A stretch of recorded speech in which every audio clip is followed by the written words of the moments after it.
Welcome, Hopac community.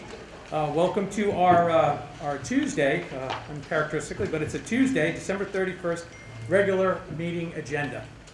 Welcome one and all. I'd like to entertain right now a motion to open this meeting. So Moved. That was Trustee Simone, second. Second. Trustee McCracken, all in favor? Aye. Please join me in standing beside the pledge.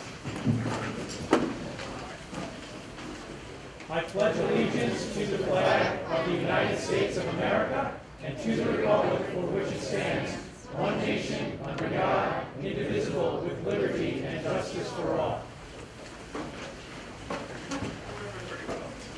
Thank you very much. Well, it's a nice packed house tonight. Really appreciate everybody coming out tonight as we celebrate our athletes and athletic achievement this evening. We also have a nice presentation from Project Leadway. So, looking forward to this evening.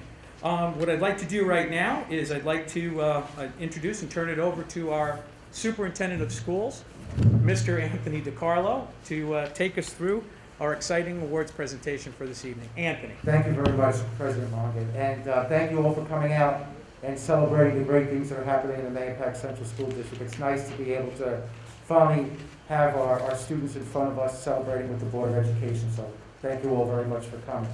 Without further ado, I'm going to turn it over to our Assistant Superintendent for Instruction, Mr. Michael Tremblay, who will introduce our LEAP program presentation, give us an overview, the kind of work that was done this summer, and then acknowledge our teachers and some of our students. Mr. Tremblay? Thank you, Mr. DiCarlo. Good evening, members of the Board of Education, Mr. DiCarlo, members of the Cabinet, and our community who gathered here, and most importantly, our students who get to join us tonight. It's a pleasure to be speaking about the success of our students and not something related to COVID. So it's my pleasure to be able to walk you through some of those successes that our students had this past summer.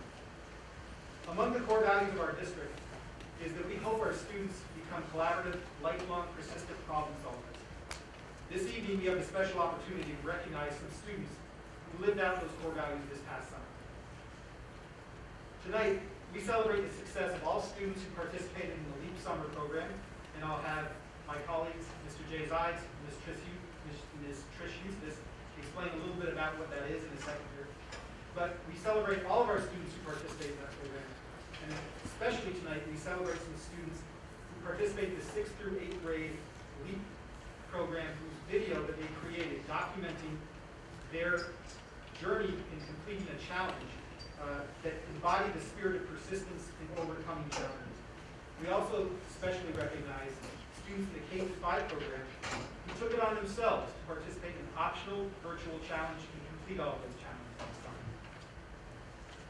So I'd like to call up my colleagues, as I said, Ms. Trish Eustace and Mr. Jason Zides, who were integral in the design and implementation of this program that our students and staff benefited from. Explain a little bit about what the program is. Good evening. Over the summer, students participated in the elementary LEAP program. They found themselves on an adventure to practice academic skills while discovering how to overcome challenges they may face. As they completed the learning activities, they discovered that the theme Olympics means so much more than just an athletic competition. It's about friendship, teamwork, excellence, having courage, and perseverance. These were the themes that guided our self-paced and in-person LEAP program. Through literature and math-based activities, students had a fun and engaging learning experience. Now Mr. Jason Zides will talk about our 6th through 8th courses. Thank you, Douglas. Our secondary LEAP students were tasked with the challenge of learning a new skill. They would film themselves learning this new skill from day 1, minute 0, and record their progress as they improved. Initially, failure was all but guaranteed, but the reassurance that practice yields progress kept the students going. The activity was designed to allow our students to explore areas of interest while resetting their comfort and routine of interacting in a school setting post-COVID. Overcoming fears of failure and realizing that they're capable of navigating obstacles with focus and faith in themselves sparked an emotional growth and renewed the students' confidence in themselves as learners. We are going to honor some of these students tonight who both completed the in-person program and a self-paced online program. We are very proud of what they've accomplished and offer them congratulations. Thank you, Mr. Zides and Ms. Eustace. So right now what we'll do is we'll ask Mr. DiCarlo to come up, and we will ask your children to come up to be recognized. We will present them with a certificate. We'd ask that all applause is held until the last name is called, so that every student's name can be heard, and then that we can also recognize everybody at the end. So we'll present our students with a certificate. When you hear your name, please come up, shake Mr. DiCarlo's hand. You'll be presented with a certificate or an award, and then we'll have you stand right over here so that everybody can recognize you.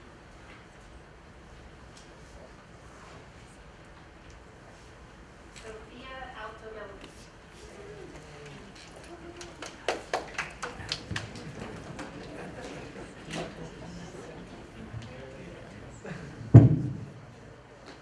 Giovanna Caluni. Caitlin Cuesta. Christiana Cuesta.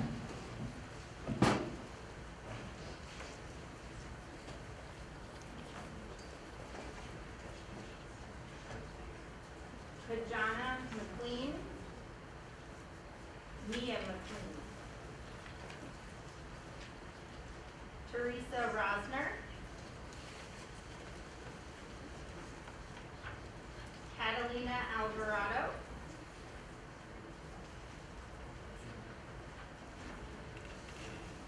Joash Salmon.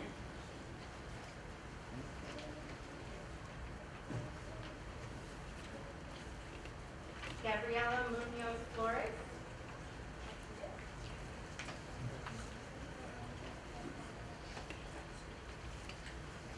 Sophia Gonzalez.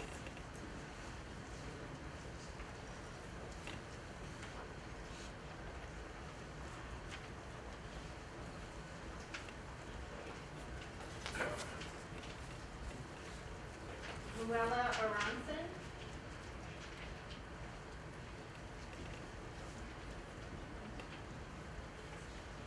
Timothy Kennedy. These students may not have been able to attend so the rest of the list. Joby Austin Mall. Thomas Tianbong. Timmy Tianbong.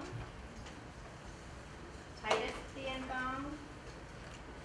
Jonathan Bernes.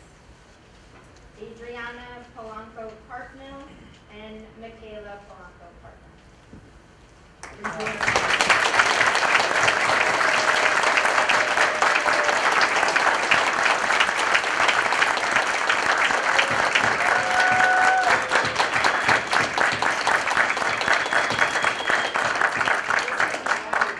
Voluntary program, the students did not have to participate. The students took it upon themselves to complete every challenge that Ms. Eustace and her team designed. So well done.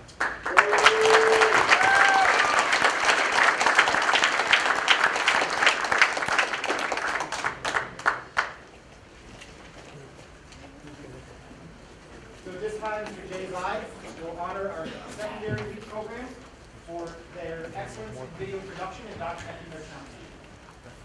Thank you. So like you said before, students had to come up with a skill, something that they've never done before, start from scratch and fearlessly document the entire process on film and their progress, and celebrate little victories. And these videos were incredible, and we'd like to congratulate the following students. We held almost like a film festival. So for first place for that would be Alana Ziegelhopper.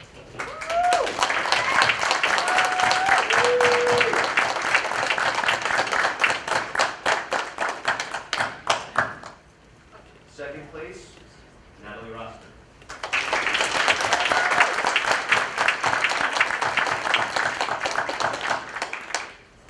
Third place, Ryan Tedesco.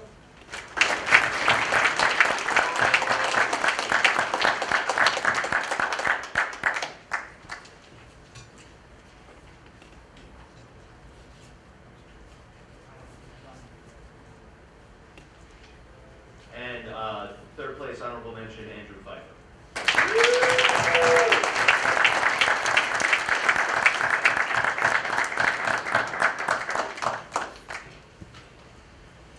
So at this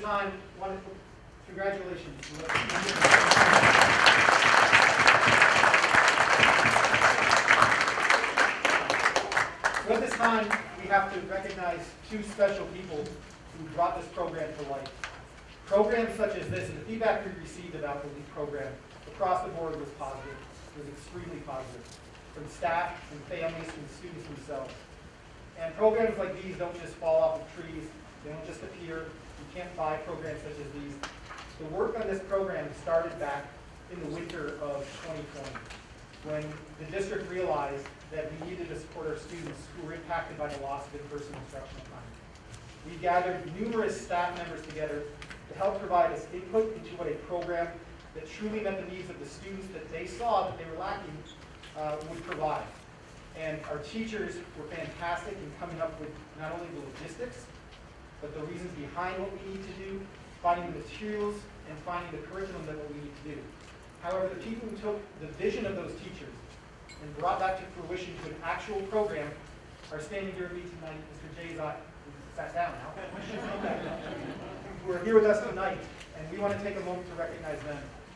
Jay and Trish put in countless hours on this program, whether it was working on the curriculum, identifying materials, putting all the materials together so that our teachers could walk into the classroom day one for a program they never taught before and be there for our students in a way that supported their needs.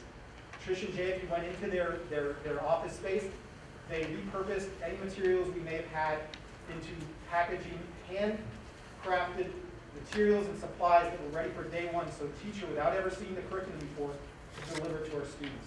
It was truly a work of passion, of a lot of cardboard, and a lot of materials all over the place. And I cannot thank them as teammates and colleagues enough, and it was a pleasure to work through this with them. So we'd like to recognize both of you this evening with special awards. Mr. Carlos,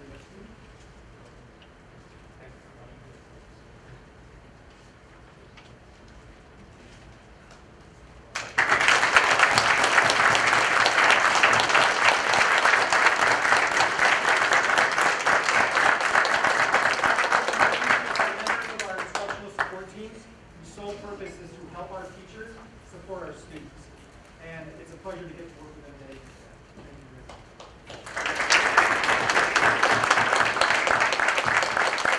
Thank you, Mr. College, for recognizing the students, and thank you to the Board of Education for this brief moment of time to celebrate some success of our students. And thank you to all the parents for their support of the program and to our students who participate.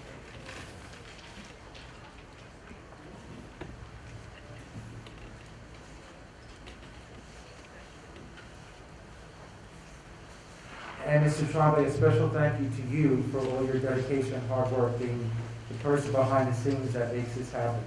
And if the board remembers, we went into that room and we took a look at all the work that was going into it, what was happening. So also, Mr. Trombley, thank you for all your time and dedication to the program.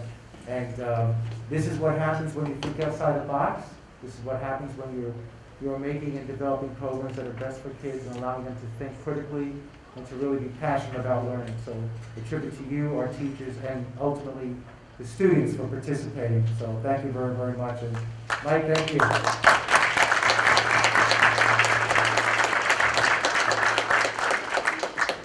So now we continue our celebration. It's my pleasure to introduce our athletic director, Mr. Stephen Luciano, who will take us through our fall athletic awards recognition. Mr. Luciano, thank you.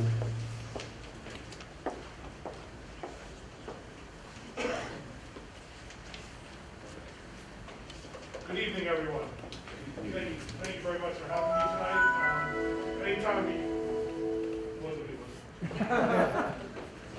Anytime we get to honor our student athletes for the hard work and dedication that they put into the program is a good night, and it's great for our program. So I thank you for the opportunity tonight to honor our athletes.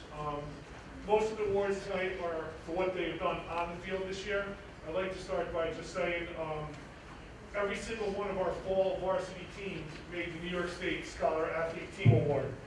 And that's not easy to do. So the fact that I believe it's all 11 of our varsity programs earned that award this year, it just shows how much they excel on the field, and they also put the time in the classroom and makes them true student athletes. So for our teams to be able to, achieve that is just remarkable. I'm very proud of what they're able to do, like I said, on and off the field. And APAC and their teachers and their coaches stress the importance of education, and it's great that we have that here, so thank you very much for that. I'm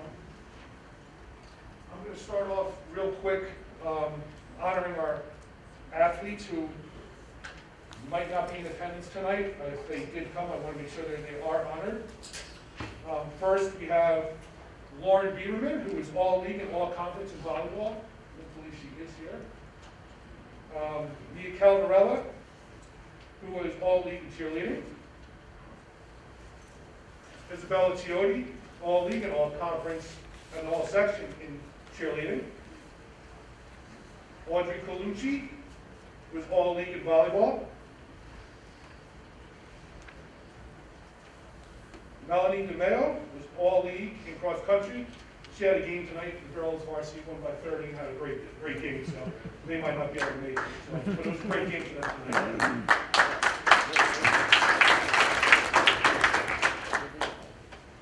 Jenna Duffy, who was all-league in cheerleading. Max Gomes was all-league in football. Gabriela Gonzalez was all-league in all-section in field hockey. Juliana Greco, all-league in all-section in cheerleading. Cecilia Haberlin was all-league in cross-country. Ava Jennings, all-league in field hockey. John Kelly, all-league in cross-country. I believe this young man is here. Joey Koch was all-league and all-conference in football. Joey, come on up.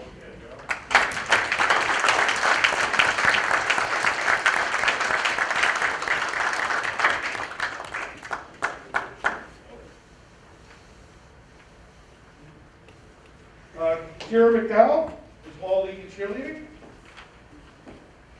Tyler Majewski was all-league in football. Tyler was here.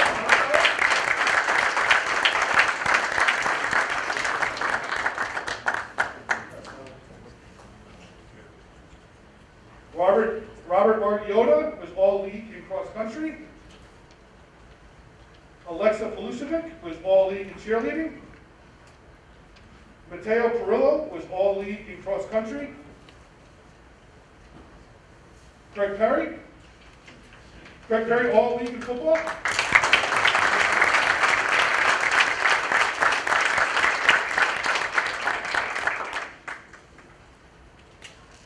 Steve Perone, all-league, all-conference for football.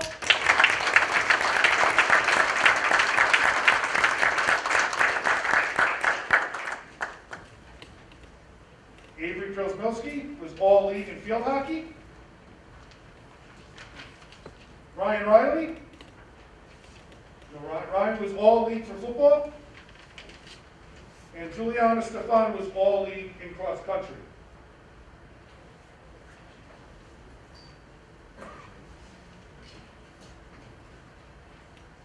These athletes responded that they were in attendance. Brett Bergenson.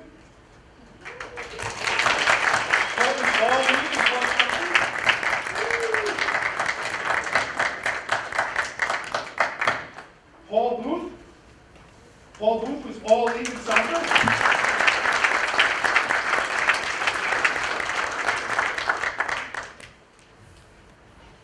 Michael Callahan, all-league football.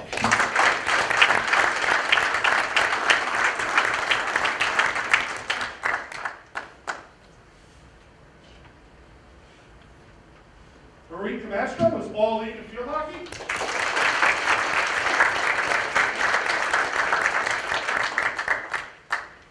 Alyssa Cataldo, all-league in swimming.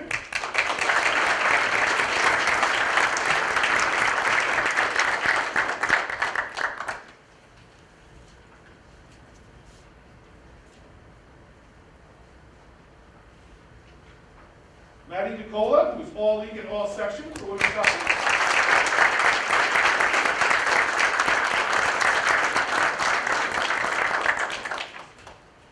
Mia Delvine.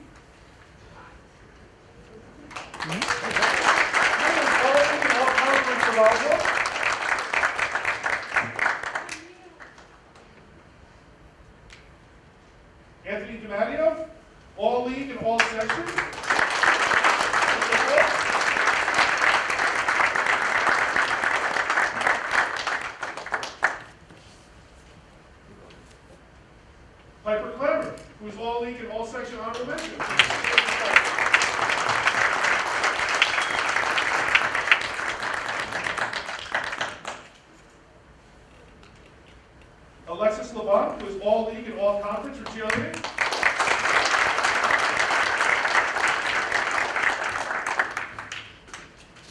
McGuire. Liam was all league for cross country. Megan McGordy. Megan was all league for swimming.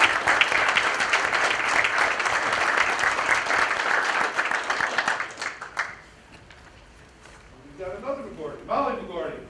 All league for swimming.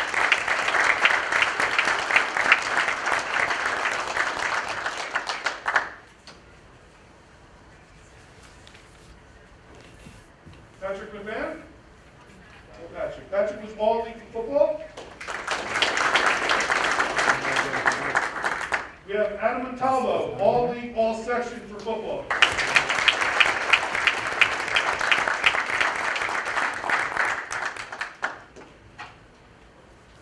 He obviously played the line. Maya O'Keefe. Maya is all league for football.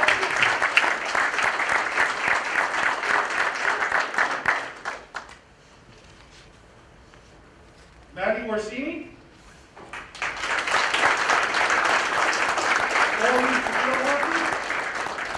She single-handedly kept us in the playoff game against Mamaroneck as our goalie. I mean, absolutely amazing what she can do.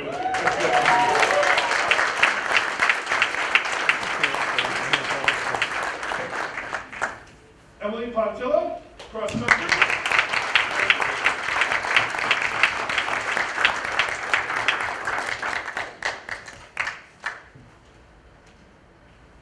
Ryan Rondo, all league, all conference for football.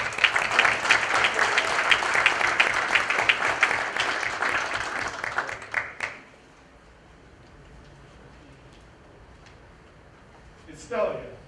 Stella is the first step. All league swimming.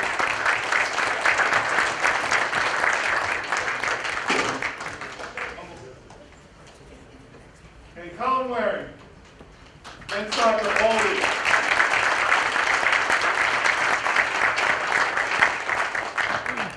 One other award that I did mention when Anthony DiMatteo was called, he won the Con Ed Athlete of the Week, which is actually a very prestigious award.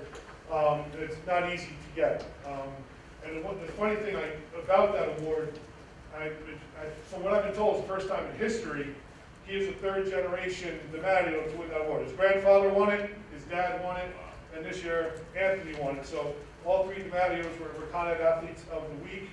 And in June, he'll be honored at a dinner, and he'll have the opportunities to win more scholarships through the Con Ed. And in the last 2 years that I've been here, we have 3 Con Ed winners. And from what I've been told, Manpack hasn't had any in the previous 8 to 10 years. So we've had 3 in the last 2 years, and I'm hoping to get more this year as well. And that's just a testament to what they do on the field and in the classroom. So congrats, Anthony.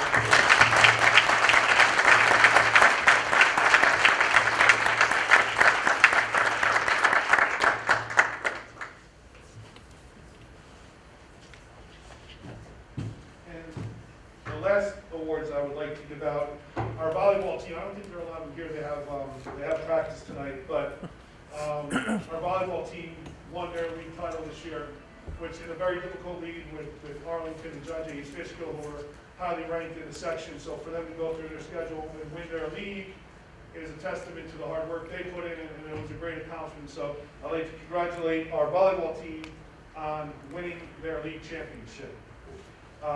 We have Lauren Biederman, Jacqueline Borgel, Caroline Carey, Audrey Galucci, Gianna, are you with me? Are you with tonight? Are you the only one here? Yeah. Gianna Di Francesca. Yeah.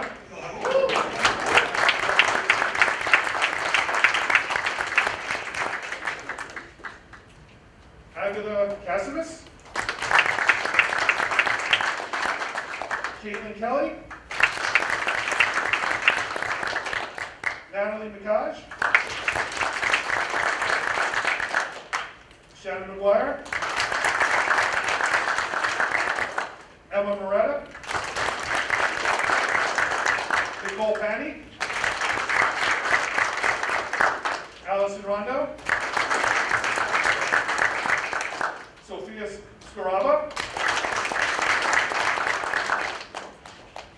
Olivia Ulay. Ava Van Nordwick.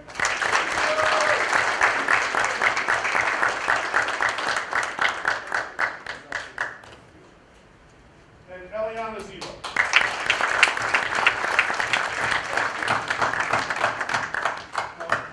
Our volleyball team, our field hockey team, and our football team all made great runs in the playoffs and had some really successful seasons. And I think all of our programs moving forward are in very good shape in the fall. I'm excited to see what the future brings. And I want to congratulate once again all you guys on a terrific and excellent fall season. Congratulations to all of you.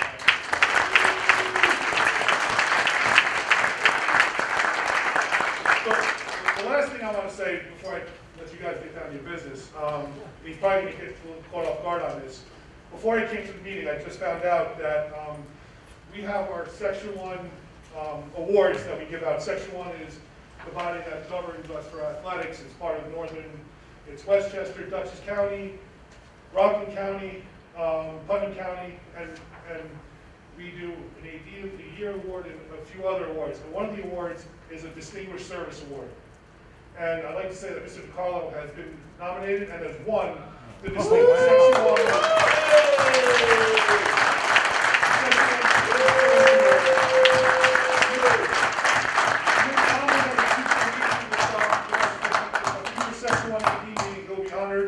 honored there, but I wanted to, surprise him tonight when I got that information.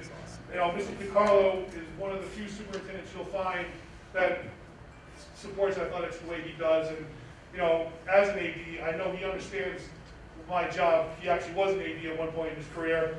He coached. He very much understands athletics and has been very supportive of it in the 2 years that I've been here. It is, I couldn't have asked for more support from this gentleman, and what he's done for Section 1, allowing championships to be held here at MAYAPAC. He served on numerous committees throughout the section, so he is very deserving of this award, and I just wanted to give him the good news tonight and congratulate him on that great honor.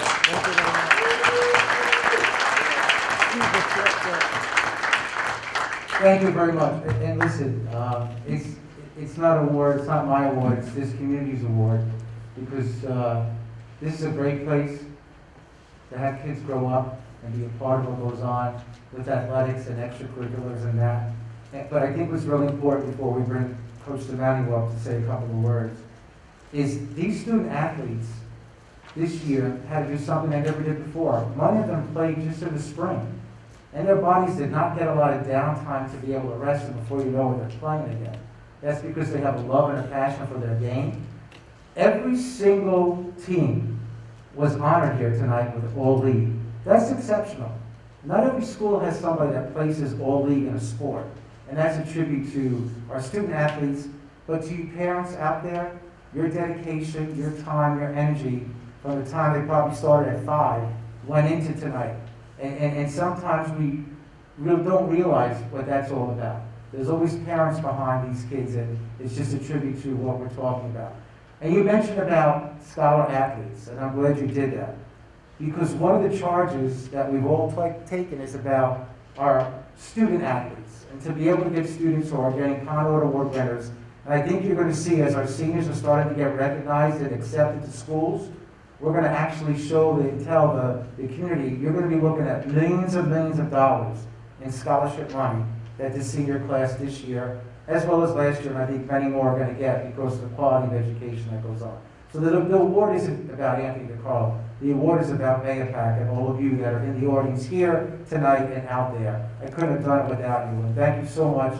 God bless you all for what you do. And I'm going to ask Coach DeMatter just to quickly come up and just say a couple of words on behalf of what football was like this year, because this gentleman coming up has been instrumental in allowing a lot of sports, especially to be played after his and the work that he did last year in advocating for sports to get back on. So, Coach DeMatter, I know you want to say a couple of words. It was a special year for football, as for all our teams, but especially for football. So, if you wouldn't mind a couple of words, that would be great. Thank you.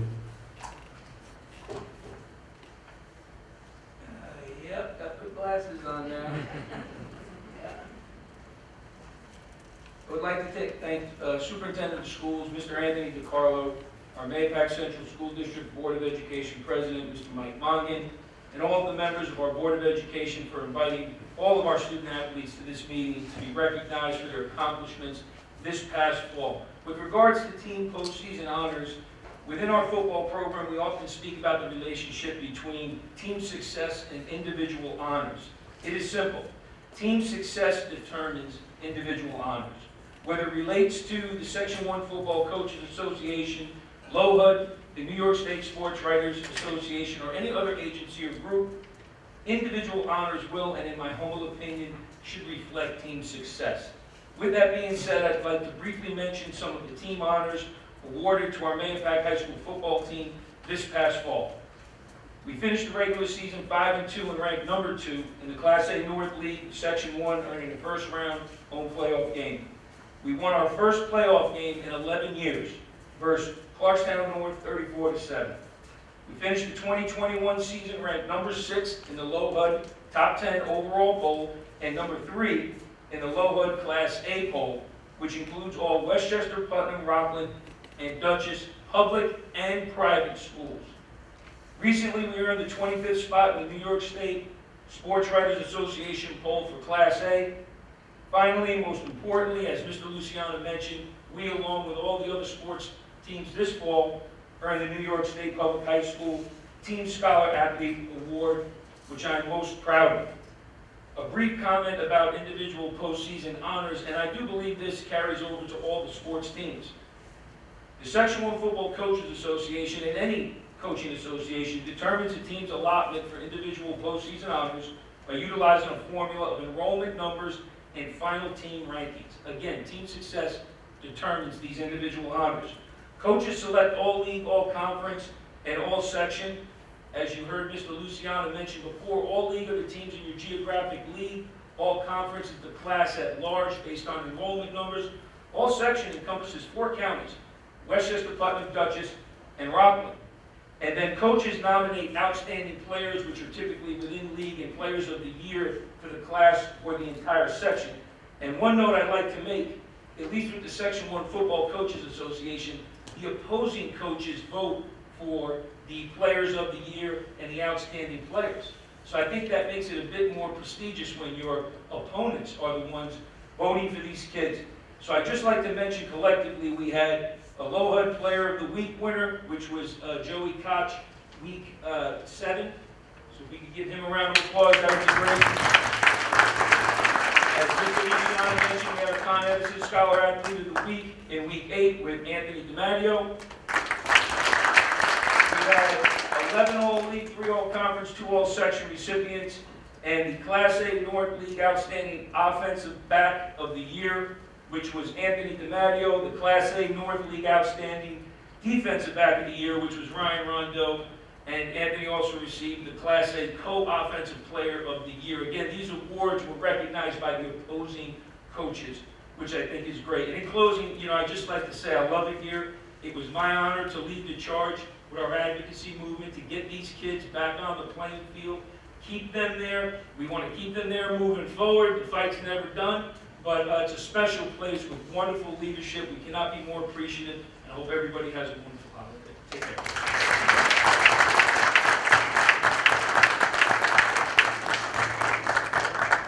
Thank you, Coach, and thank you, Mr. Luciano, and thank you all the student athletes for coming. I'm now going to turn it back over to our president, Mr. Mongan, who will lead us through the rest of the meeting. Okay, thank you, Mr. Thank you, Mr.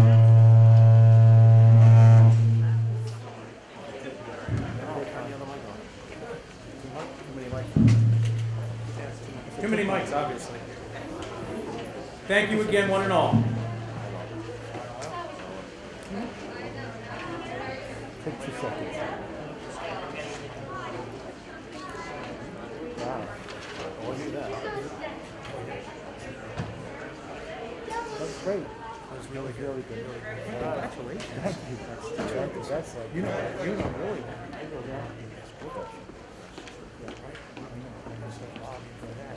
They're taking this distinguished service to now for a string. That's why I keep my memories bringing it up. We'll get it.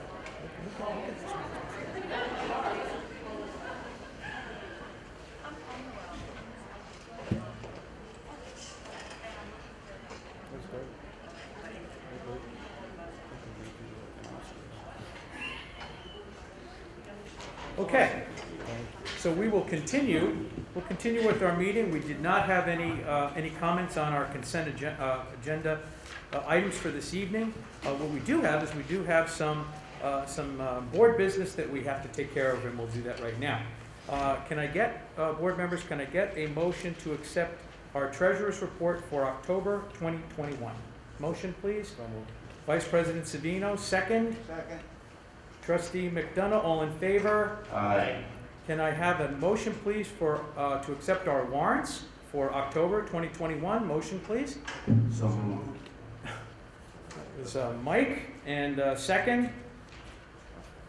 Second was Vice Second. President Savino, Oh. and we'll also get Ben in there. As a tie, all in favor? Aye. Aye. We have our revenue status report for 2021. A motion to accept, please. So moved. Trustee McDonough, second. Second. Ben DeLulo, trustee, all in favor? Aye. We have our budget transfers for October 2021. I need a motion to accept, please. So moved. Vice President Savino, second. Second. Second, Trustee Simone, all in favor? Aye. And finally, our regular meeting minutes of November 18th, 2021. A motion to accept, please. So moved. Trustee Martin, second. Second. Second, Trustee Vice President Savino, all in favor? Aye. And we now turn it over to our Distinguished Service, Section 1 Distinguished Service Award winner, and Superintendent of Schools, Mr. Thank Anthony you. DiPaolo. Thank you very much, President Mongan. I also want to take some time to recognize our orchestra. Tonight, they were going to actually play out in the foyer before the meeting, but so happens that Mr. McGregor couldn't make it, but we'll be doing something in maybe next month or the following month. But I wanted to recognize those individuals who have been here. All-State Orchestra, Rachel Berger. Area All-State Orchestra, Christopher Park. And then Jeanette Olivia Savage. So congratulations to those great honors for those young men. I'd like to read a letter that we had received today from Kristen Wagle with regards to Toys for Tots. And this just kind of echoes what this community is all about. Hi all, I want to take this opportunity to let you know the outcome of the hard work in our 2021 Toys for Tots campaign.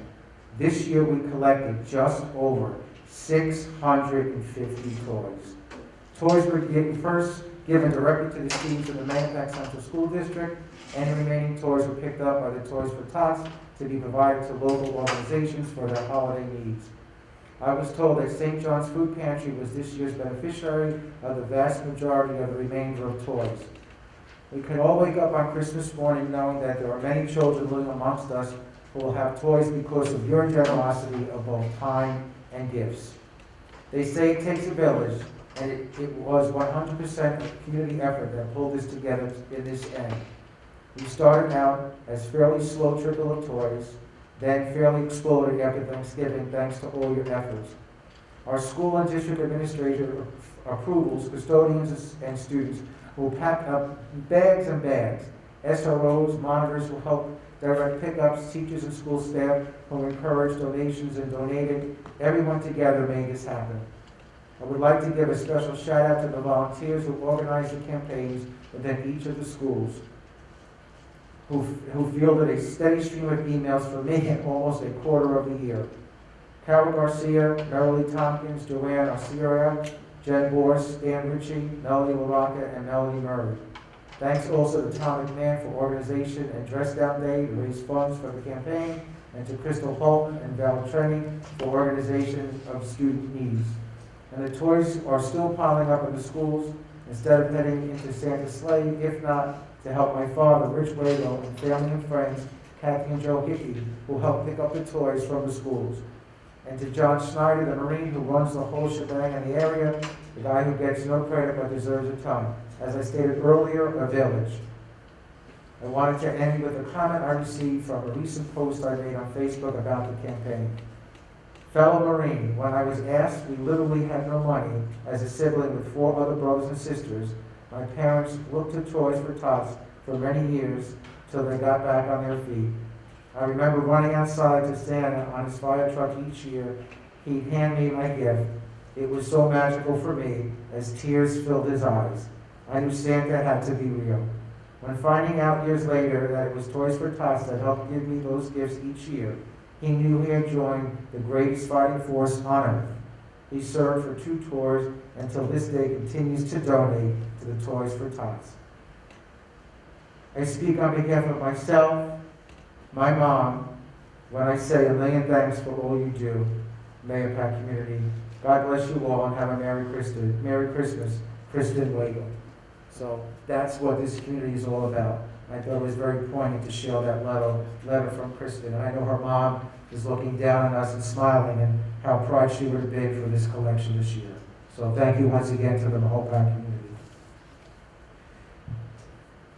And in closing, I would like to take a moment to thank all of our staff and PTOs, as well as our volunteers who help make the Mahopac Central School District a vibrant, caring, and learning-inspired school community.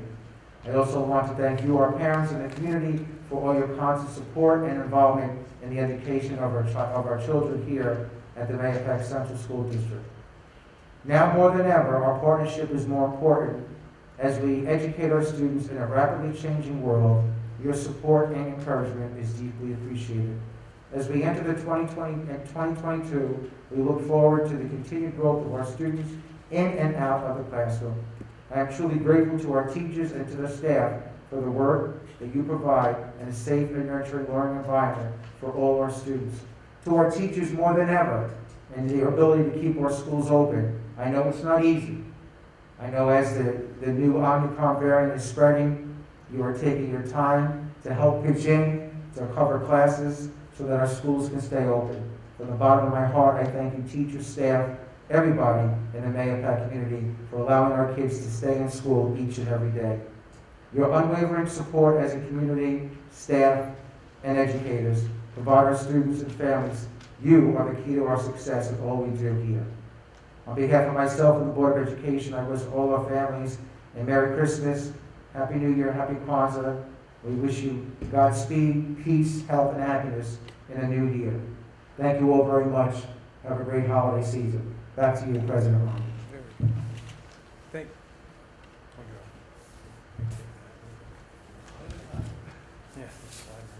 Okay, thank you very much, Mr. DiCarlo, and again, thank you for all that you do for us and our community.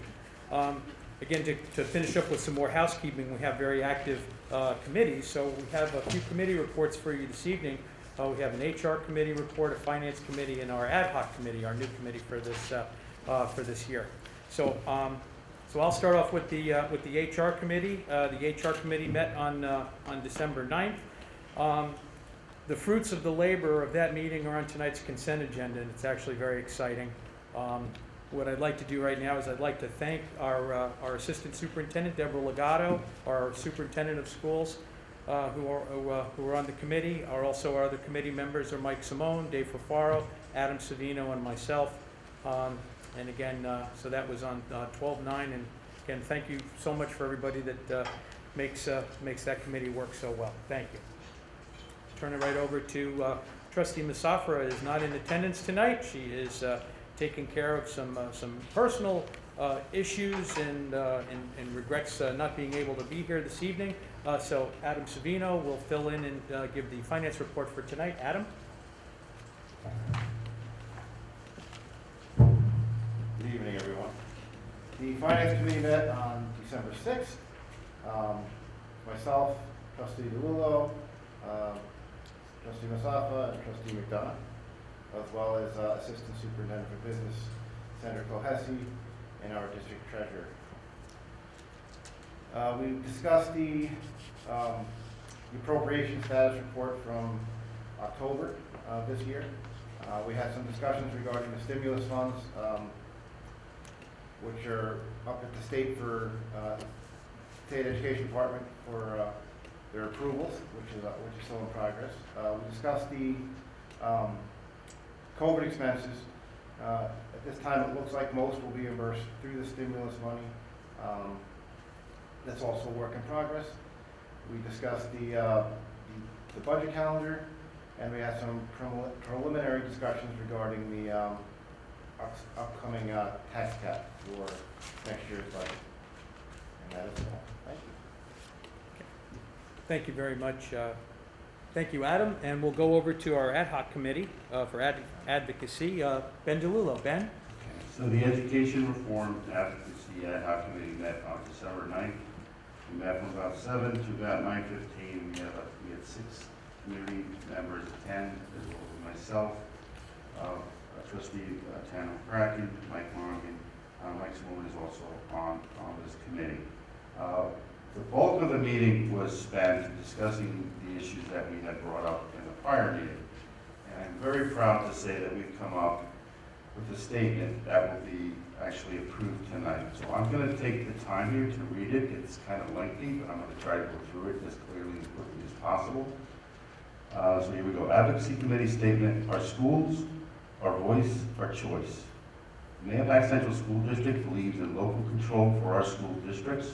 We believe in the health and safety of our students and staff. In addition to providing the highest quality education possible, we believe school districts from all areas of the state, with their own diverse needs and contexts, should have the choice to make local decisions regarding protocols, state mandates, and other restrictive regulations related to the COVID-19 pandemic that impact the quality of our children's education and their social and emotional well-being. This includes, but is not limited to, mandates and rules related to masks and quarantine policy for students and staff. We demand answers to important questions that impact the future of state COVID-19 mandates. We want to know what metrics are being used and what metrics will be used to achieve our desired local control on masks, quarantine policy, etc. Some of the metrics we are requesting information about are percentage of positive cases of quarantined students, infection rates by county, zip code, and school district, infection rates by age group within these areas, and any other related data the State Department of Health can provide to establish a rubric for local school districts to help guide their students and the community. So now what's going to happen is this statement is going to be sent on behalf of the school district to the local politicians on behalf of the school, and it's going to be officially voted on tonight. I want to thank the committee. I think the fact that we met 2 meetings, about 5.5, 6 hours of work to come up with this is amazing. The enthusiasm and the energy in that room was palpable, and I really appreciate the fact that we were able to do this work.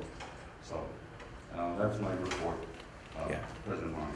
I can concur on the energy in that room. I will tell you that first and foremost, and I really appreciated how Trustee McCracken got up there on the computer and was able to begin just taking us into this whirlwind of just this creation of this document. And it's really a tribute to the committee, and as well as to Ben and to Tanner. So Mike, and Mike as well. And but thank you very much. This is exciting stuff, and we're looking forward to more good work. And we're just going to keep the pedal to the metal on this one. So thank you, guys. Thank you very much.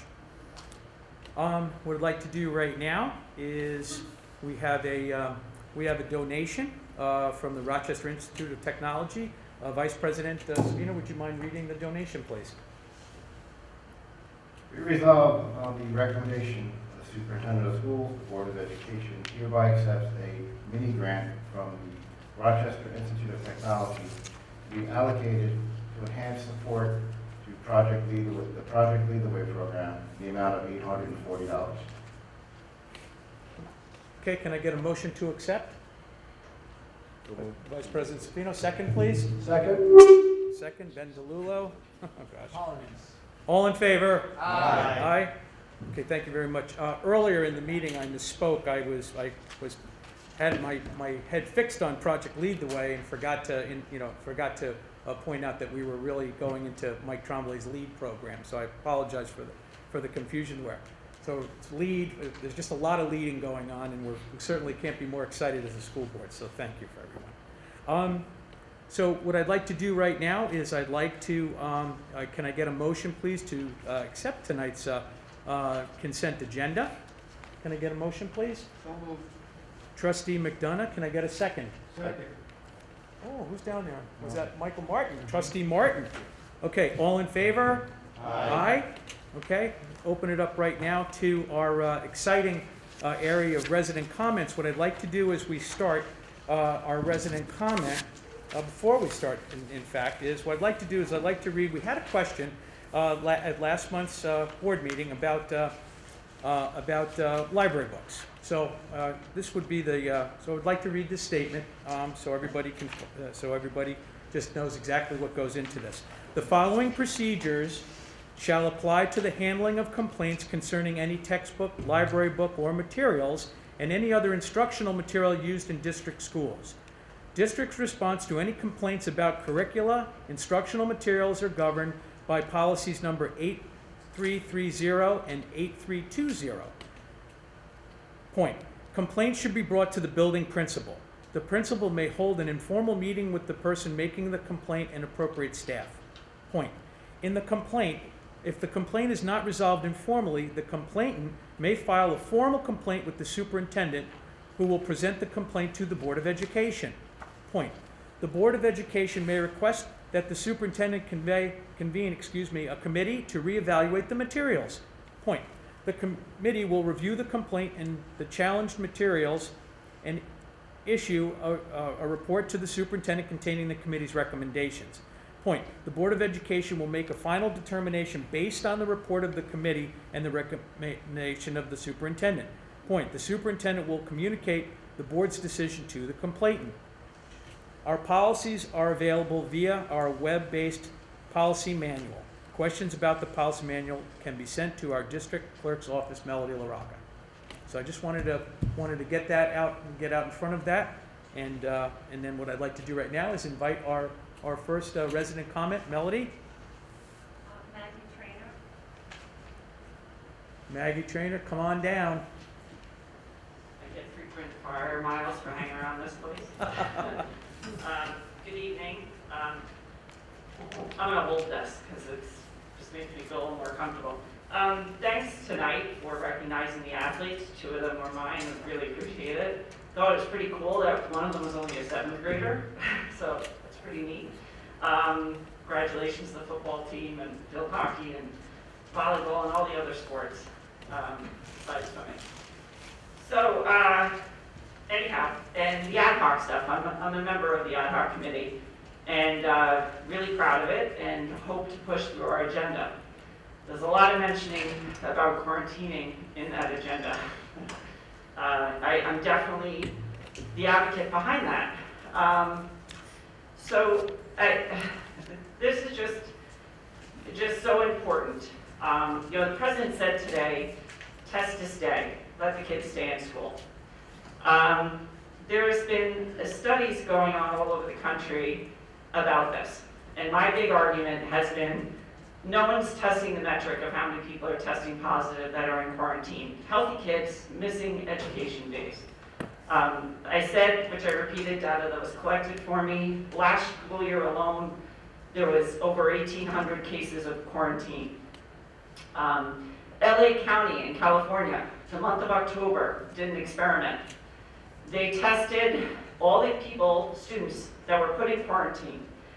There was 92,455 missed days of education in the month of October in LA County School District.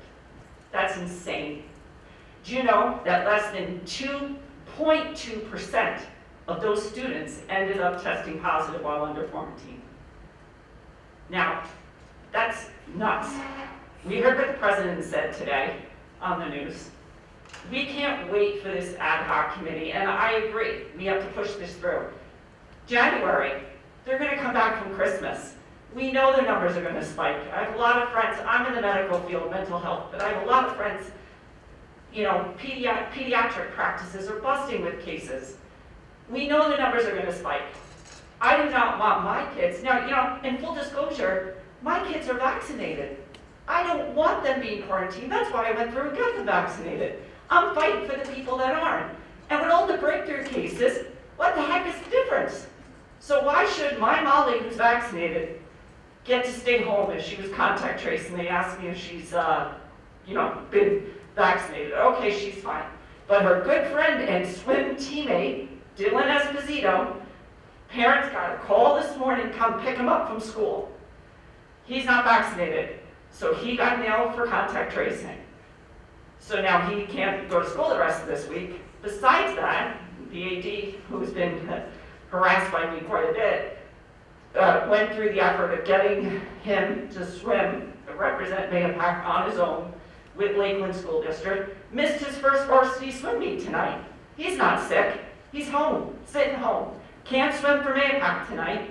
Great, that's great that we made the effort. He's a team of one. It'd be great if he actually was a team for Mahopac and compete with the real A, but he can't.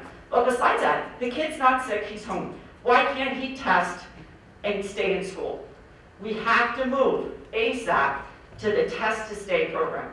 We can't wait on this, Mr. DiCarlo, we can't. It's not fair. And with the breakthrough cases, whether you're vaccinated or not, really, we just can't do that. We have to move to this. And something has to be done, because we know what's going to happen. We're going to get caught flat-footed like we did in September, right after Christmas break, and everything's going to hit the fan, and more education days are going to be missed. 92,000 and a half days of missed education. Now, granted, that's a big school district, but still, that's nuts. And let's track the metric if we're going to keep doing this crap. That's all I have to say.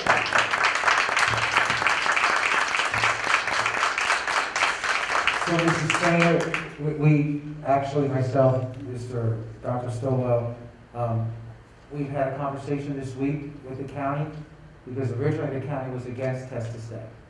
And they're the ones who, we have to work with it because it involves a lot of, The CDC or the state Department of Health gave the controls to the county. right. So originally the answer, they didn't want to do it. However, just based on what you said, we're looking at something over the break. The problem becomes the amount and the volume of testing materials that you need right now. That's harder, because you have to test every single day for X amount of days. So that's what they're working on, but we're looking at what we may be able to do. So to your point, it's being looked at. The New York Times 2 days ago posted an article. They said tests on the first day and the 5th day. And that was just 2 days ago. Yeah. It was published. Yeah. So we're looking at it. She's looking at it with the county because of just what you said. I mean, again, this just exploded the last week and a half, more or less, but it is being something we're looking into. So do we have an answer, like come back Christmas after? Again, literally Monday, she had the conversation that they're looking into the materials. If we can work and get something out, we will over the break. Yep. Thanks, Maggie. Melody?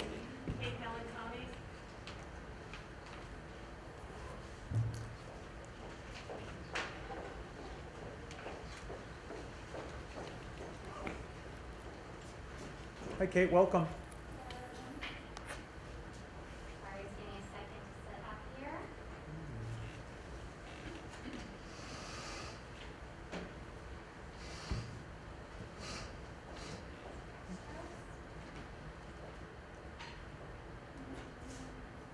I allowed to do that stuff? Mhm. Oh, okay. Any process, right? Allowed to.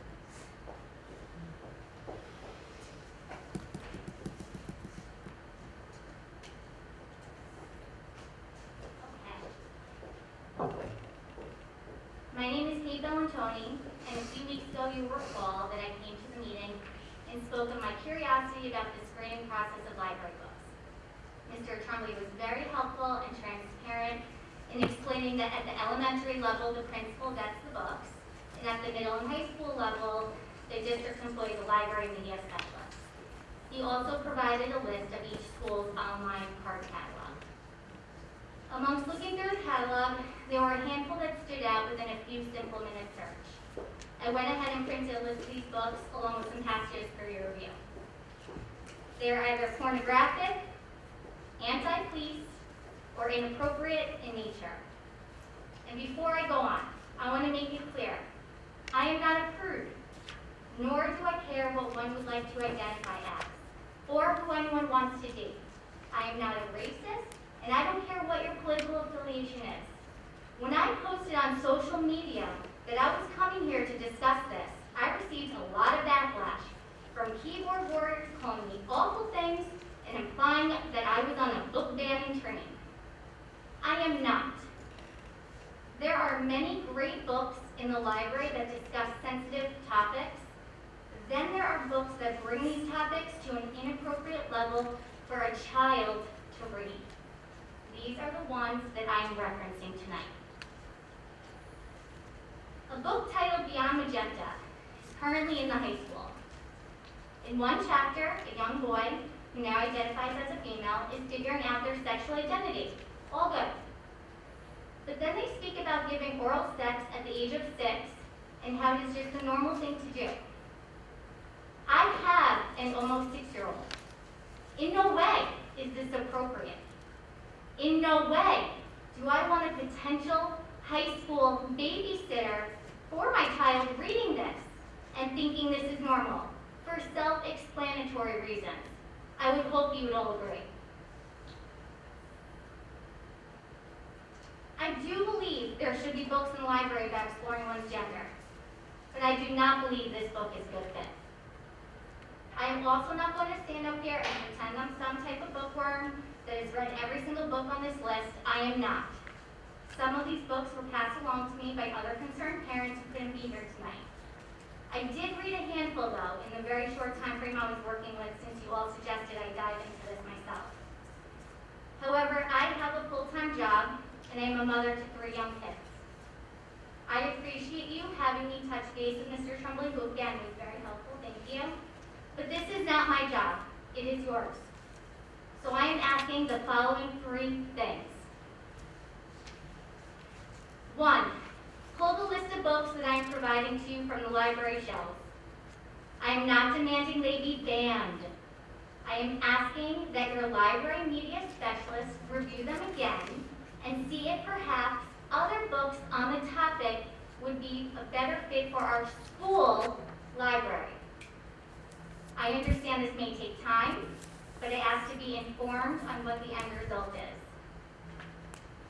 2, I can't stand the entire library top down, but clearly the vetting process is not working, and we pay enough in school taxes for someone else to. There are books in the middle school where the publisher's recommended age is 14 and above. How does this make sense? Why does an 11-year-old have access to books that are not recommended for their age? And there is one book that thankfully I did not see in the card catalog, called Genderqueer, but it is in many surrounding districts.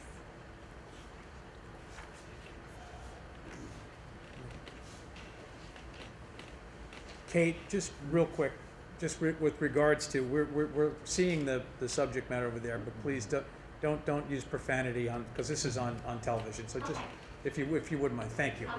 Thank you. It's in the school library. No, I understand. As I understand that, let's just, we have the stuff's right in front of us over here. So thanks, Kate. So as you can see, it is formatted as a comic book, the book Genderqueer. It's formatted as a comic book with cartoon drawings and speech balloons, and the author includes several sexual scenes in which a child gives oral sex to an older man and explicitly shows how to use sex toys. I ask that the library media specialist inform you if this book is ever placed in the library and that it's brought to the public's attention.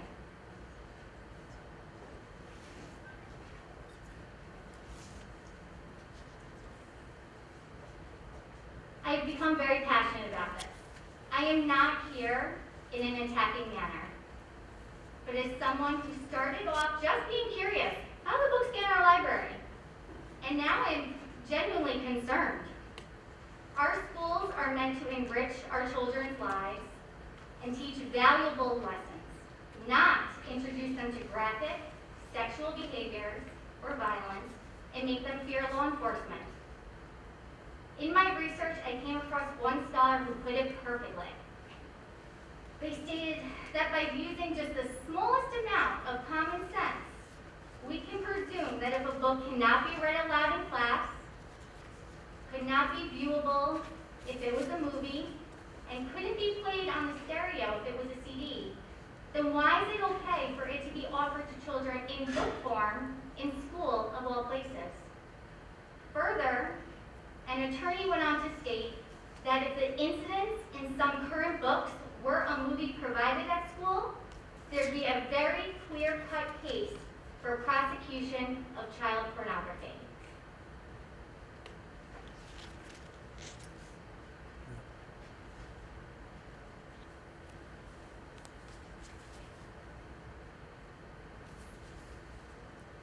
Okay, Kate. Thank you very much for bringing this to our attention.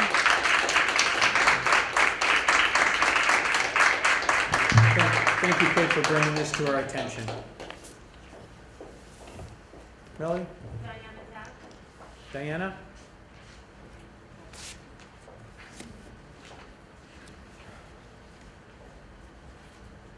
I wanted to quickly talk about one or two things. I promise I'll be quick.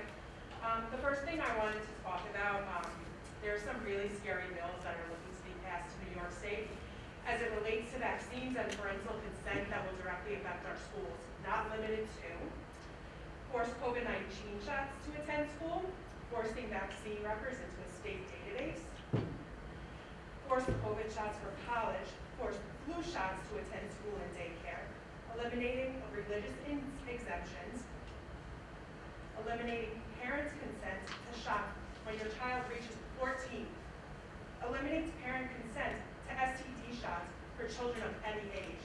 And they just took one off the list today, which said they can imprison you without trial for if the government thought you were a public health risk. They removed that today. And I'm saying this is scary. You know, in reference to the COVID-19 shot, because for young children, it's not fully approved yet. They're already talking about a booster for the young kids because the first two isn't providing their immune response that they had hoped for. So I'm just saying, when something's only emergency approved, how can we mandate this for our kids? But what I'm here today is to tell you what you can do. You can go to nysenate.gov and make a login. Once you make a login, you can put these bills in by number and vote yay or nay. I'd be happy to provide anyone with a list of them if they would like them. And what it does is it takes your address, and when you vote yay or nay, it prompts you to write your local representatives. So you don't even have to figure out who they are. You vote yay or nay, and then you can write your local representative. So I urge you all to do that. Whether you're for or against it, just let your voice be heard, because some of these are kind of scary, and it's taking away our rights as parents to deal with the health care of our children. So that was one thing I wanted to say. It doesn't really prompt feedback, but I just wanted to let everyone in the community know. If you don't think you can voice your opinion on these things, you can. I don't know how much it will help, but we can sure try. The other thing I wanted to quickly touch on was test to say, which you addressed. The first school I saw in locally doing it is Somers. I know they were testing it. They started testing it, I think, in the fall upstate, like Buffalo, Rochester, up there. They were trying test to say quite a few months ago. But the first school that I heard locally that was doing it is Somers. They started it, I think, about a week or so ago. So you're saying it's on the table, and I don't know how. I'm like on the fence about test to say, testing healthy kids, but if we could keep their butts in the seats, I think it's a good thing, and just to have our own data and not rely on what the state is saying and see the patterns in our school might be something good. I know it's a big expense and a lot of planning on how to execute it, but I wanted to get your thoughts on it, but you already kind of gave them. And the third thing I just wanted to ask is, what are your parameters for us to go remote? Because, some schools went remote like a little before or after the holiday, and in theory that's a good idea, but you always get nervous that it's not going to be that. And I got an email the other day that said, we're sending home your kids' Chromebooks so they can practice over break, and I'm like, practice over break? I'm not sure what that means, so I just was wondering if you had any parameters for MAPAC going remote. Yes, so we do not want to go remote unless these things happen. We're directed by the DOH or the governor to do that, or we just don't have enough staff and we have super spreaders that we have to do it. So we have no intention of doing that. However, right, you know and I know, right, I can't predict what the future's gonna be. So like I've said before, you need to look at a plan B just in case. Again, we don't want to do it, and I mentioned before in my superintendent's comments, everybody's really working hard to keep everybody in. Because we have had in the last 2 weeks a number of students and faculty. And those, faculty members have stepped up. We want to keep our kids in, they're covering classes, and that's what we want to continue to do. So, be vigilant, like you said, over the holiday, you can get together, just in those, circumstances where you may not know somebody or you're not, whatever, just make sure you wear the mask, and we want to keep going. That's our goal. That's definitely our goal. I'm not gonna say that we're looking to do it, we're not. There's no plan. There's no plan. But, however, as I just mentioned, those would be the only reasons why. Okay? Thank you so much. You're welcome. Thank you. Thanks, Diane. Diane, would you mind afterwards, could you, Ben, could you get that information over to Yeah, Trustee DeLulo, Trustee McCracken, and Trustee Simone? Yeah. Thank you very much for that, thank you. Okay, Melody? Kim Kugler, Kim?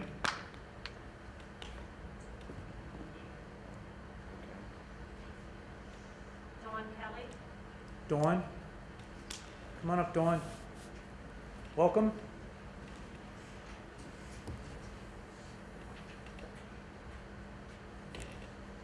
Hi, my name is Dawn Kelly, and I'm a mom of an 11th grader. At another Board of Education meeting that I attended, Mr. DeCarlo stated that he was hoping that we were moving to an endemic and that this pandemic would be over.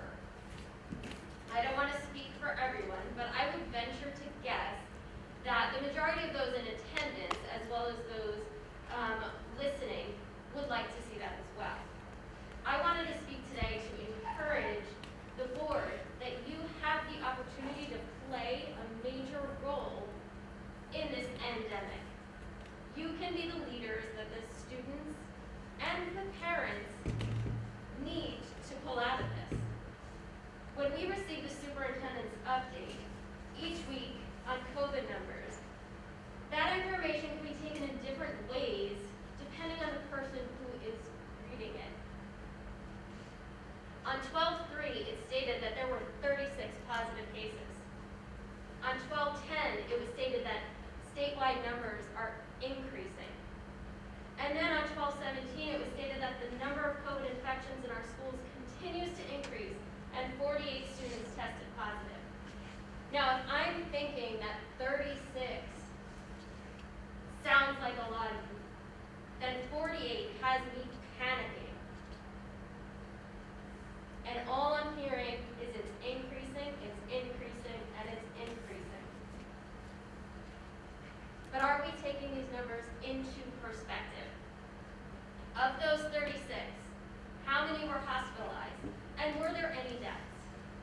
Are these students asymptomatic, or do they just have mild symptoms? 36 students out of 4,013 represents less than 1%. Less than 1% of our student body. And 48 students represents 1.19% of our student body. Now, I am the glass half full kind of person. Can we scream? Can we scream from the top of the rooftops that 98.8% of our student body does not have COVID? Woo! You also told us that we have 98.6 graduation rate from high school. That's a number to be proud of.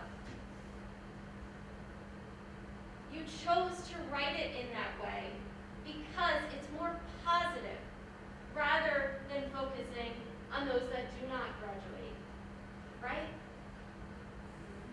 Every single person in this room has dealt with COVID in different ways, and everyone will have different opinions.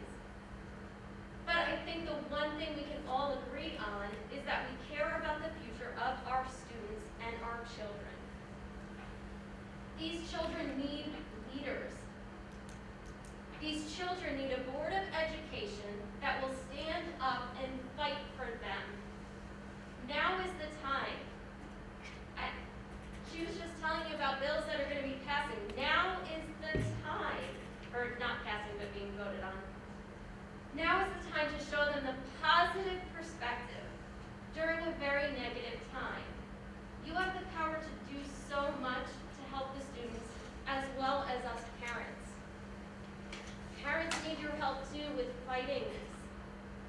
Fighting the quarantines, fighting the mask mandates, fighting the vaccine mandates. We can't do it on our own, but as a community, we can all do it. And if we're coming up here and speaking, we're asking you guys to take a stand as well and take those risks. Sometimes you have to take a risk in order to get the outcome that we're looking for our students. Thank you. Thank you, Dawn.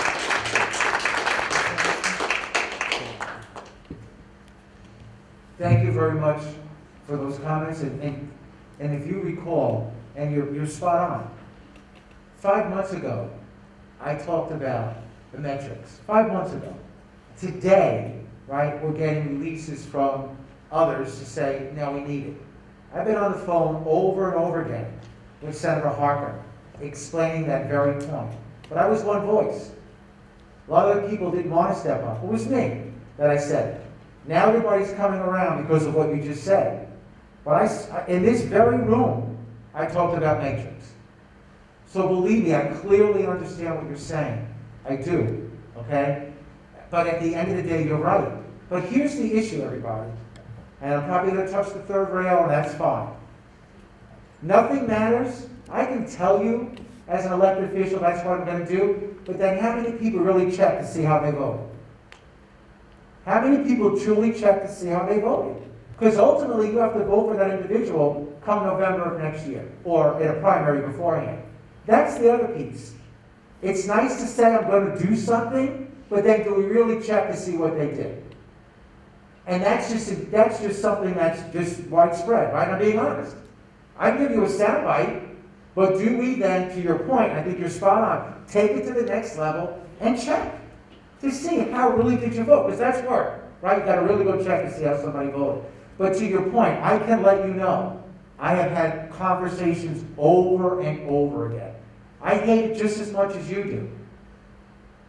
But I'm in a situation where I have to obey the laws of what happens by the DOH and the governor. But we can step our elected officials, right, to explain that to them. And you're right. Those bills are up there, right? But at the end of the day, there's got to be that accountability piece. So I commend you for that. But we also have to understand what's that follow-up, right? Did you really vote yes, yay, or nay? And then ultimately that's the discussion afterwards because, you know, those people are going to be running for either a primary, you know, come June or up for, everybody's up, right? Everybody in the state is up. So it's a very valid point. Very valid point. Yeah, and I do think that recognizing when things get done. So a lot of us spoke up to Mary Ellen Odell when the mask mandate was coming from Putnam County, and thankfully they were standing up to Governor Hochul to say that she's not enforcing it. I called her office to thank them because I said a lot of us parents feel like we are alone in this fight. And they were so taken aback by the fact that we called to say thank you. And we don't have the, you know, as a parent, we're that's trying to fight some of the stuff that's going on. And, you know, as a lot of the parents, you know, we work full time, all of us, we're working full time, but we're also trying to do all this stuff to help our kids, and we're staying up late, and we're researching all the bills, we're talking to lawyers, we're trying to figure out what we can do for our kids. So we do appreciate, and what you guys were talking about earlier as far as sending that information out, we do appreciate the things that are being done, but I also think just the tiny little things that we're doing and switching it around and taking a stand, and just like some of the, there's some schools in Long Island that are sending up letters to Governor Hochul saying that their school districts are not on board with the mandates. And so I just appreciate it. Thank you. Thank you, Dawn.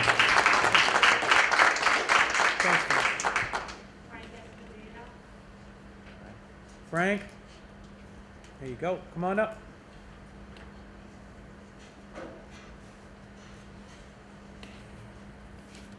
Good evening.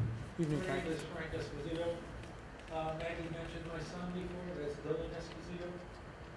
What Maggie didn't mention is that both his girls and my son are on an elite swim team, Marlins. They've been national champions 6 years in a row.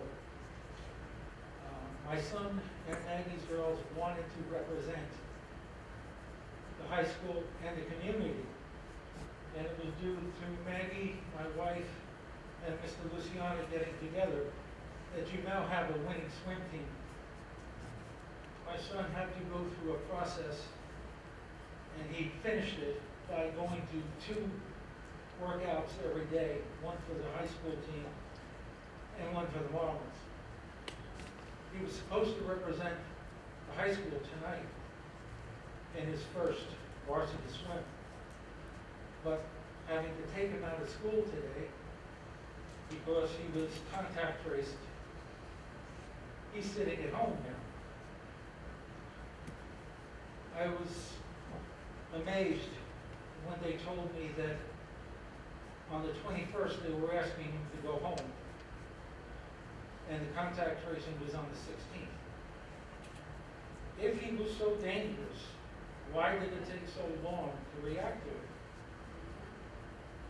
If he was so dangerous to everybody around him, why wasn't everybody that had contact with this potential carrier held to the same standards? Why weren't the teachers sent home, the children sent home? It's a double standard. This is flawed and arbitrary. Recently, contact tracing was done away with on school buses. Are we to believe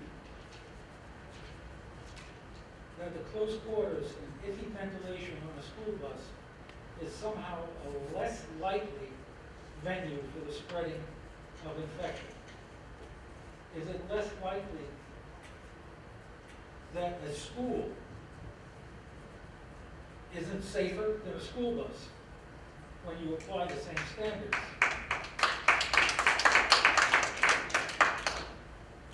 No, that was an accommodation.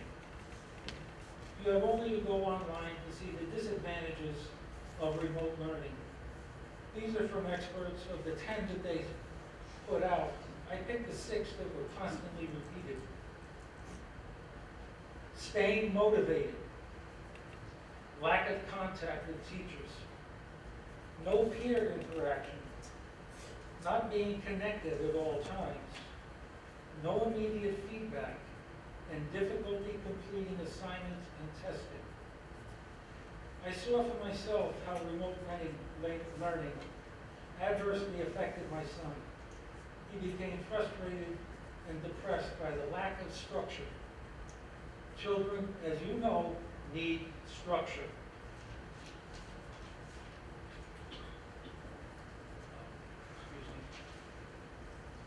Now I'm told that the rules have changed for the remote learning, and not for the better. The new system is like a lottery. Basically, you get 10 hours a week, maybe with his teachers, maybe not. This is unacceptable. Most of us here appreciate the cost of education. We don't buck when the school taxes go up, but this is not what we signed on for, and not what we're paying for. I know that I have two very close friends that are teachers, not in this system, but in adjacent systems.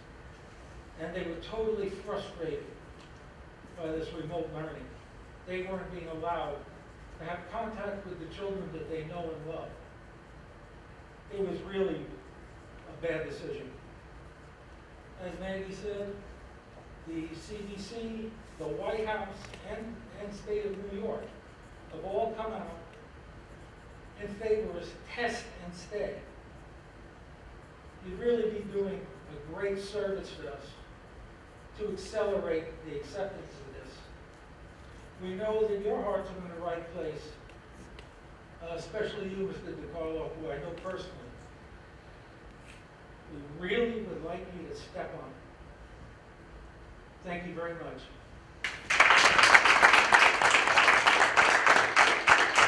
Thank you, Frank. Melody? Melissa?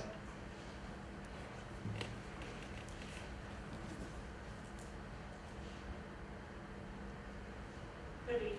I actually am here on behalf, my son had a message that he was not able to be here today, but he wrote it out for me.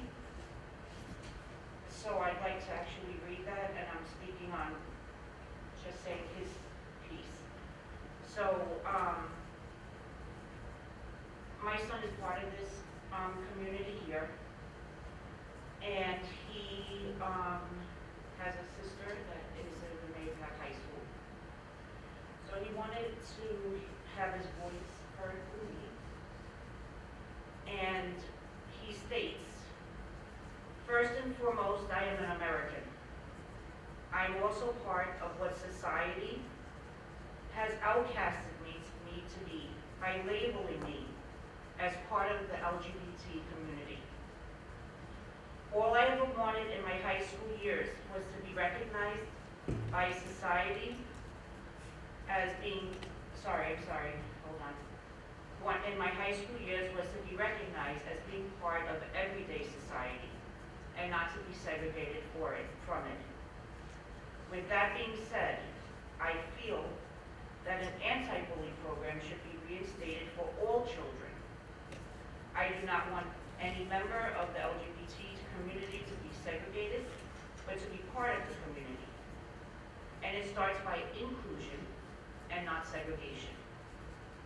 The anti-bully program would be for all, whether you be gay, straight, black, white, a child with special needs, and so on.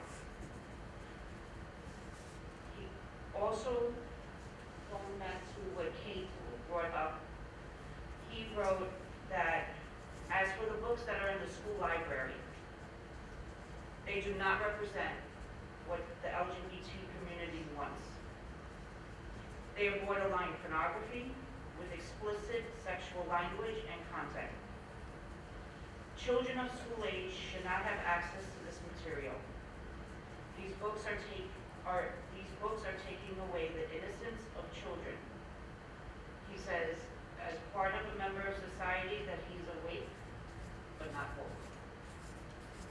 And I feel that his words are very important because everyone that's coming forward with the library books think, oh, they're anti-this or anti-that, and they're not. You have someone who's actually in the community, or as he says, you know, the LGBT, that he's outcasted, like he's not part of regular society. He looked at some of these things. I showed it to him. He was appalled. Okay, he went to a school and, you know, never was that placed in a school. Harvey Milk High School, I don't even think has that in the city. And that's an LGBT school for children. So I'm standing very firmly behind what Kate was saying with these books. They have to be monitored very, very closely. And somebody, right, a counter argument may be, oh, the kids see stuff on the internet, right? They see it all the time. Oh, check their phones or do this. What I have to say is, as a school, we have to that's one place that we send our children to be safe, to be educated, not indoctrinated, and that's what's most important. And then I also wanted just to go back with what Mr. Esposito was saying with the quarantining. My daughter had a miss about last week, a total of 8 days. So now she has to enroll in the STEP program for German because there was no German tutor. So she had no German this whole time. You know, it's a language. It's not, I mean, it's not easy just to study it on your own because Frau Bauerlein does she does excellent work with them with playing games and activities and learning, and she missed out on all of it. So now she has to go, on Tuesdays, when the new year starts, to catch up. I bought those silly home tests. She was negative the whole time. Negative, and she got it from a vax person. Like the vax person in the family, right? That's why she was home. So if she was vaccinated, and she could have been positive, right? If she was vaccinated, she could have been positive and went back to school and spread it all because she had no symptoms. So, we know it's all hypocritical. We know that it's hypocritical, right? Because we know that a vaccinated person can get the virus and can spread it. So, but they can go to school. Yeah. It's like a nightmare that we're living in right now. Yeah, absolutely. It's truly like a never-ending nightmare. And Dawn, I think it was, she also stated something like the reports that come from Mr. DeCarlo about the increase, in numbers, instead of, or like when she said, or 98 points of great graduation rate, how about, hey, this is great, we have only less than 1% that are testing positive. Like, show it in more, I don't want to say positive, but just not scary people. Very good. 36 out of 4,000 and change, 48 out of 4,000 and change is less than, or whatever percent. I think it's, people are easily brainwashed, let's be honest. That's how we got here. So, I'm just speaking the truth. That's how we got here. You easily can brainwash someone by, the way that it's written. It's the strong ones here that are standing here saying, okay, she took down the numbers, she did the percentage. She was able to say, oh, that's not so bad. How many kids she looked it up for? 4,000 kids. Not so bad. Where somebody may think, oh my God, 48 and, have a stroke in their house and be labeled as COVID. Have a good night. Thank you, Melissa. Melody? That's it. That's it for this evening. Okay, thank you very much. Thank you to Maggie, Kate, Diane, Dawn, Frank, and Melissa for having the courage again to come up and stand up and advocate. It's not an easy time. I think we've touched on all these things. I am certainly hopeful and really excited about the ad hoc committee that we'll mobilize. And I guess Diane, you're going to touch base with Tanner, Mike, and Ben after the meeting. So thank you once again and for your comments, and they will not fall on deaf ears. Thank you. Thank you. Okay. Back to our superintendent. Did you want to Yes, thank you. Sorry, back to our superintendent. We have a quick. So just quick as a part of the consent agenda, this is an update. I'll be sending something out to the Austin Road community, both parents as well as staff. I'm sure you're aware Mr. Gilligan will be leaving us at the end of January. What we are doing is tonight the board appointed Mr. Robert Mayer, who was the principal there going back 8, 9, 10 years ago. He was there for a very long time. He will be interim from the beginning of February to the end of June.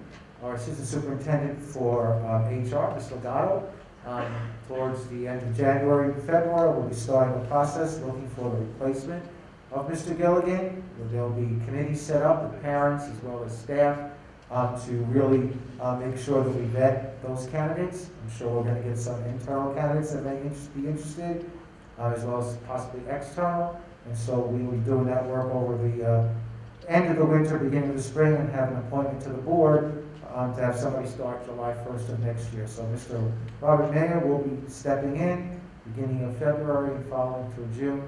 Again, those of you who are at Austin Road, this gentleman is there for decades and decades. He knows the building, knows the majority of the staff, and I'm sure he'll do a great job. I just want to update the public tonight, and I'll be sending something out in the morning to the Austin Road community, parents as well as the teachers. So, thank you, Mike. Mr. Ducal, I just want to say, also, someone who had apologies about Principal Myers, someone who was in second grade when he was principal, fantastic principal. Excited to bring him back for a couple months. So, just wanted to attest to that. Thank you. Thank you very much. Okay, so what we'd like to do right now is I want to, on behalf of the Board of Education, to all our schools, community, superintendent, our assistant superintendents, our teachers, our administrators, our safety resource officers, our custodians and transportation teams, our teaching assistants, our technology support staff, our monitors and clerical team, and to all of you listening tonight, a very Merry Christmas, a Happy Kwanzaa, and a very happy and safe New Year. No, Lord knows we all need it. What I'd like to do right now is make a motion to adjourn. Vice President Savino, can I get a second? Second? Trustee McCracken, all in favor? Aye. Aye. Thank you all. Good night.